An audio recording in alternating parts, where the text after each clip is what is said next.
Let's take a few moments and talk about the wrong questions. Now, they say in educational settings that the only wrong question is the question that you don't ask. However, from time to time, you can actually have your clients ask themselves questions that are really not as effective as other questions that they could be asking themselves. In fact, sometimes in the phrasing of the question itself presupposes some sort of failure or negative outcome. So we're going to look at that in a few moments. However, I want you to really understand this idea because you're going to be teaching your clients how to ask themselves questions. And if they go away from working with you with the idea that they should just ask questions in general and not leave out certain questions or types of questions as we'll look at, then they can actually end up hurting themselves. And what I mean by that is either not getting anywhere or making decisions based on these ineffective questions that really aren't very helpful or productive, really not getting them where they want to be. Remember, your client's goal is to get ahead, to get further down the road, to make advancements that they wouldn't have otherwise made without your help. And a key part of all of this is the right questions. Right questions are so very powerful and so very positive. We're going to look at this in more detail, but I want you to really understand the power of using the right questions. So, when you work with your clients, realize that you want to have them asking questions that are going to, first of all, be broad, and then they're going to probe down in each of those categories. Then they're going to clarify the answers they're getting, and then they're going to eventually get down to yes or no, or several choices that they're going to have to choose from. So that's the goal as you funnel down. However, it's easy to get them on the wrong track by introducing or interjecting at certain points. You can interject the wrong questions, which really slow things down and kind of gum up the works. So we're going to get more into this in more detail, but realize that the questions are what facilitate the outcomes that you want. You have to understand the power of questions. You have to understand that there are two paths you can choose from: the appropriate questions, the powerful questions, or the inappropriate questions, the ones that do more harm than good, the ones that really don't get them any further down the road than they were before asking those questions. In some cases, they're a setback. So realize that clients should never ask themselves questions that include the words always, never, and everything. These questions are questions that really are daunting to the client. For example, why does Sally always come in late? Well, always really takes a lot of power out of that, and she probably doesn't always come in late. Why will things always be this way? Why do we always lose out on the big contracts we go after? Never is the same way. It's limiting in its openness. It's too open in a negative way. Why do we never get what we want? Why do things never work out? The concept of always and never is very interesting. It's usually what happens to us when we take some evidence from some things that have happened and we really blow it out of proportion. We say, oh, this is always happening, or this is never happening. How about everything? Why does everything go wrong? These questions are way too open in a negative way. You need to have them focus. You need to have them come back to reality and realize that they're not dealing with always. They're not dealing with never. They're not dealing with everything. They're dealing with specific situations in specific categories that are, in fact, limited. They're not going to always happen. The company that they build will not always be around. It may, but there's no guarantee of that it will always be around. Always implies infinity. It implies it's going to be there until the end of time, or perhaps beyond. It's always going to be there.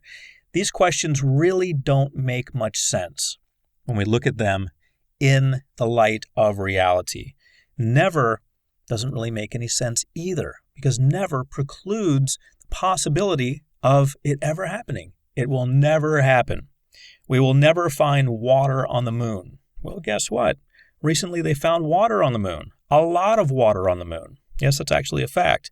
So if you say never, you limit yourself in your mind, and you teach your client to limit themselves in their minds. More importantly, you limit possibility. Who are we to say never, or always, or everything? These concepts are beyond what we deal with. They get into metaphysical, philosophical concepts. So you want to make sure that you bring them down to reality and open them to possibility. These words block possibility. If you say something's always going to be that way, well, if you're saying it's always going to be good, what if it's not? If you're saying it's always going to be negative, you block the possibility of creating positive. For example, why can I never do this correctly? That's another great example. When I say great, I mean great in quotation marks, because it's an example of how frustrated people get. They look at a situation, they've got a little bit of evidence, they see that maybe they haven't done it correctly a few times, maybe every time they've tried to do it, whatever it is, they haven't done it correctly. Let's say you're working with an actor, and you're hired as a life coach to help that actor get her act together. And she's going to auditions, and she's not passing the auditions. Failing to realize, of course, that most actors don't pass auditions. That's just the way it is. They're called in, and so are many other people, and they're lucky if they get chosen for something after 100 auditions.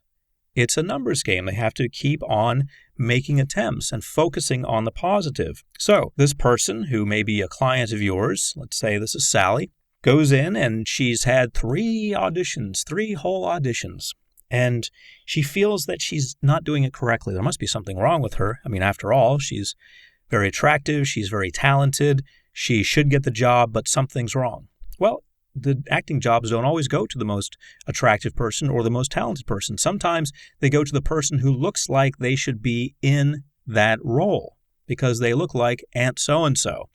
It doesn't always have to do with skill or looks. But Sally is saying, why can I never do this correctly? You see how never limits her. So you need to make sure that you're eliminating these types of questions from the vocabulary of your clients, because these questions are exactly the reason they've had to call you in the first place in many cases, because they're asking themselves questions that are not only ineffective, but they're also debilitating.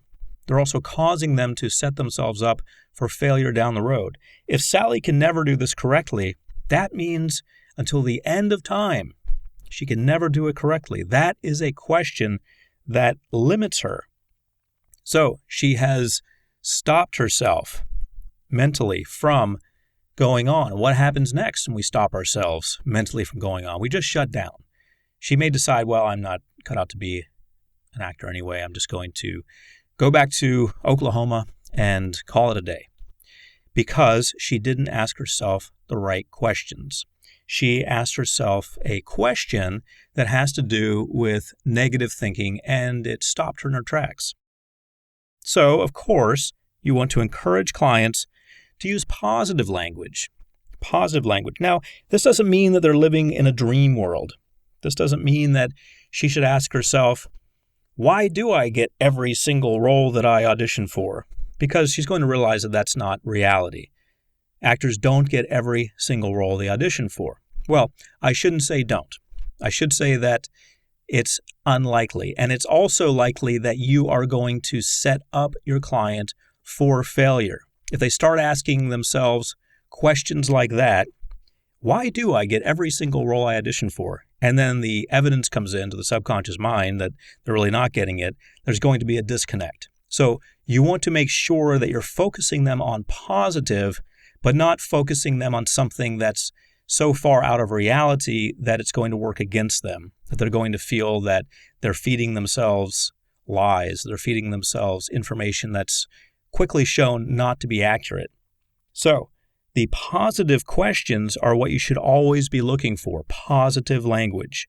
You should be looking for ways to encourage them to ask the right questions.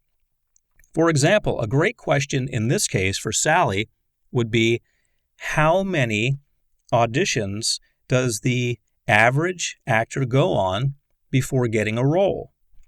And the answer is going to be a lot. Sometimes it's about 100. I don't know if there's ever been a study about it, but Sally can start asking around. She can start asking people who are successful, not people who have tried and failed and given up. Those aren't the people to ask, and Sally may very well have a collection of friends who are in the same category as her, and she needs to start asking people who are successful, or looking online for examples of people who are successful, and find out, with a successful actor, how many times do they normally have to try? When we look at people, when we talk about acting, and I think about Sylvester Stallone, who had the script for Rocky, and who knows how many people he approached with that. The number is very, very high. You should actually check into that. The number is startlingly high. How many people he had to approach with that and get shot down. Oh, this will never work. What, a guy who becomes a boxer? And no, I don't think so. He got shot down by many people. A lot of people who become successful got shot down a lot because going through all the no's, the NO's, is part of getting to the yeses. It's a numbers game. So Sally needs to start asking herself questions that get to the truth of her industry. And the truth is that if you just stick with it, you get somewhere. So you want to help them realize the benefits of changing negative self-talk to positive self-talk. So here we go beyond just the questions and we get into self-talk, because really the questions are similar to self-talk. If Sally's saying, why do I always fail? Why can I never do this correctly? Why do these auditions never work out for me? That goes beyond a negative question. And that gets into the whole concept of Sally having negative self-talk. You can rest assured that the rest of her conversation about herself and her acting career is also negative, and those are both symptoms of her negative thinking. She has a negative mindset about acting because she feels that it's something that's beyond her. She perhaps feels that it's something she should try and fail at, because many people get the idea of how something's going to turn out before they even start. As interesting as that may sound, a lot of your clients are already going to have an idea of how they should fail before they even start.